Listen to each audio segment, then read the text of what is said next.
10h23. Agora sim, Pedro Campos participa aqui conosco do Manhã Bandeirantes. Mais de 500 criminosos que tinham sido beneficiados pela saidinha já estão de volta à cadeia, porque foram pegos descumprindo regras, cometendo... Aumento de dados que a tecnologia nos permite, hoje não. Secretaria de Segurança Pública foi ao Tribunal de Justiça, o secretário e o presidente do tribunal falaram, peraí, vamos integrar essa base aqui? O policial que está atendendo a ocorrência, ele vai puxar a ficha do sujeito que está sendo abordado, ele sabe se o sujeito já cumpriu a pena, se ele está cumprindo a pena, se ele está de saidinha ou não. E com isso, a polícia está levando de volta para a cadeia os detentos, então, que estão no semiaberto e descumprem regras da saída temporária.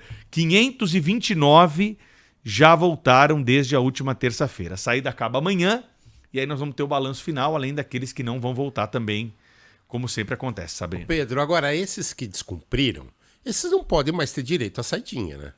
Não deveriam, pelo menos, né? Não deveriam, pelo menos. Esse controle eu sei que é complicado, principalmente ele não é divulgado para a imprensa. Não. Né? Não é divulgado se o preso que saiu, cometeu alguma irregularidade, volta para a prisão, se na próxima saidinha ele vai ter direito de novo. Não é. Agora, o que eu queria discutir com você, Pedro, é o seguinte. Vem da doutrina, né? Essa regra de que a lei penal não pode retroagir para, abre aspas aí, prejudicar, fecha aspas, o réu. Isso. Não é isso? Isso. E, quer dizer, esse é um problema insuperável ou você acha que isso vai acabar sendo discutido pela Justiça depois da aprovação do Congresso Nacional? Nós temos a seguinte questão nesse caso. Para quem gosta da discussão mais a fundo do direito, é um prato cheio. A regra do direito material, aquilo que está vinculado ao Código Penal, não retroage, como você falou, porque é um direito material, então a doutrina prevê que a lei não pode prejudicar o réu. Agora, existem as regras processuais, que são as regras formais. Essas regras entram na sua vigência imediatamente, assim que aprovadas. Essa regra da saidinha é uma regra de direito material ou de direito processual? É isso que o Supremo Tribunal Federal vai ter que enfrentar. Numa primeira análise, em decisão monocrática, o ministro André Mendonça disse o seguinte, é uma regra de direito material, então ela não pode retroagir, ela só vale dos casos daqui para frente. Mas nós vamos ter a decisão do colegiado, inclusive o ministro Fachin, na semana passada, já mandou para o plenário, tá para ser marcado. O ministro Barroso pode marcar a qualquer momento, ele é o dono da pauta no Supremo Tribunal Federal, ele que decide os casos que vão a julgamento no plenário. Quando ele marcar esse julgamento, nós vamos ter a visão dos outros 10 ministros, porque o André Mendonça já deu a visão dele, difícil mudar, ele pode mudar, mas é muito difícil que isso aconteça. Então essa é a discussão. É uma regra que está vinculada ao direito penal ou ao direito processual penal? Eu tenho uma visão diferente da do ministro André Mendonça e de muitos que estão aí, acredito que essa é uma regra mais vinculada ao processo, porque diz respeito à execução penal, diz respeito ali ao procedimento, né, que é adotado, que é um benefício dado da saída temporária, foi introduzido na nossa legislação em 1984. Então, nós temos aí 40 anos de vigência de saída temporária no Brasil. E os exemplos que nós tivemos são os piores possíveis. Preso que saiu, matou policial, preso que saiu, matou integrante da família, preso que saiu e voltou para a facção criminosa, preso que saiu e foi assaltar, roubar celular. Preso que saiu e nunca mais voltou. Preso que saiu e nunca mais voltou. Então, tem de tudo nesse cardápio aí.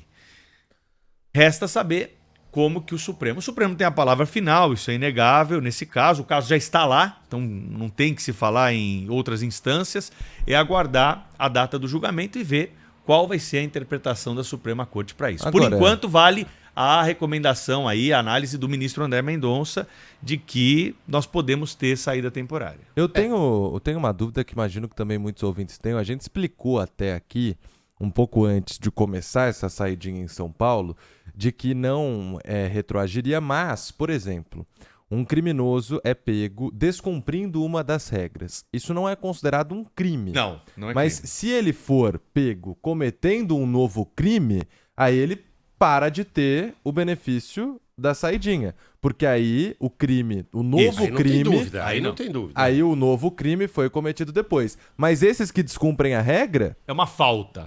não Chama falta. É vão como- continuar respondendo pelo crime anterior à data da aprovação. É uma questão administrativa, Vitor, não é uma questão criminal. Mas o Sabino tem toda a razão. Já deu provas ali de que não cumpriu uma regra. Então, cancela o benefício, não sai mais e assim nós vamos tocando o barco. Não, e vejam bem que é o seguinte, é o que eu sempre falo, infelizmente, do distanciamento, muitas vezes, da justiça ou da letra fria da lei em relação ao que acontece nas ruas, é o que a gente vive. O Congresso Nacional teve a sensibilidade de entender, até porque eles nos representam, mal ou bem, a gente votou e acabamos elegendo esses representantes. Eles entenderam o que nós queremos. Agora, a justiça muitas vezes se prende a, como eu disse, a letra fria da lei. E aí a interpretação é muito restrita e se distancia do que a gente quer, né? Essa é a questão, né? Exatamente, né, Sabino? E por isso que a gente ainda continua tendo a saída temporária de presos, mas isso pode mudar de acordo com a interpretação que o Supremo vai dar para a matéria. Se o Supremo vai querer colocar isso em pauta agora ou não, tem muita questão polêmica em julgamento lá no Supremo, não sei se vão entrar nessa. Lembrando também... que foi um veto superado, um veto do presidente superado pelo Congresso. Isso. Tem uma questão política importante aí também. Tem outras questões políticas em julgamento no Supremo, tem história de drogas, história do aborto, que a gente está acompanhando bastante aí. Então, não sei se o Supremo vai entrar nessa agora ou não. Mas é importante divulgar esses números, como nós estamos fazendo aqui, para mostrar o que acontece numa saída temporária de presos. Agora, é assustador, né? Voltando um pouquinho, o Pedro contando que faz um ano, mais ou menos, que descobriram que poderia cruzar dados, né? Do Tribunal de Justiça com o da polícia, para você conseguir recapturar. É um momento que a gente Agora, discute você quer uma informação mais assustadora que essa? Ah. Se o preso tiver numa saída temporária do Rio de Janeiro, nós não vamos ficar sabendo até hoje. Meu Deus. Porque o banco de dados ele não é compartilhado. Eu falei que o acordo é da Secretaria de Segurança Pública com o Tribunal de Justiça de São Paulo. É até pior um pouco, porque é o seguinte, olha só. Se o preso ele está numa saída temporária, antigamente a gente não sabia. Mas aqui a gente tinha condições de puxar um pouco a ficha dele no estado de São Paulo e saber por onde ele andou, se ele era foragido ou não. Se um sujeito é foragido em outro estado, e esse estado não faz parte do Banco Nacional que São Paulo tem atualizado, ele, com outro RG que ele tira aqui em São Paulo, o número não vai bater, vai parecer que é um homônimo e ele vai seguir a vida. Então, olha... Nós temos a tecnologia à nossa disposição hoje para tanta coisa. Como que o Ministério da Justiça não encabeçou ainda? E Sabino, você sabe muito bem que eles têm como fazer isso. O Ministério da Justiça pode chegar para o secretário de Segurança e falar, ó, quem não mandar os dados não recebe mais grana. Vou cortar a grana que o Ministério da Justiça dá. Ponto! Você vai ver que todo mundo vai mandar. Você vai ver que todo secretário de Segurança, de Justiça, de Administração Penitenciária, onde tem, porque a estrutura de poder ela é diferente, você vai ver que todo mundo vai mandar. Agora não tem. Nós não temos um banco de dados que esteja à disposição de todos os policiais no país, mesmo tendo a tecnologia para isso tudo. Vai ver o ministro Lewandowski que tem assuntos mais importantes para tratar, né? A gente fica aqui discutindo, né, o uso de inteligência artificial, agora a nuvem, né, que você consegue jogar dado para lá e qualquer um pega. Você baixa um aplicativo no seu celular, ele já cruza os dados com outros aplicativos, pergunta se você quer reaproveitar alguma coisa. Fica tudo interligado hoje em dia, mas entre estados não existe, até outro dia não existia entre justiça e polícia. Tá muito defasado esse debate em relação ao cruzamento de dados para a segurança pública no Brasil, que é um dos principais problemas da sociedade. Obrigado, viu, Pedro? Obrigado, Valeu, Pedro. Sabino, Vitor, bom programa. Ó, e sobre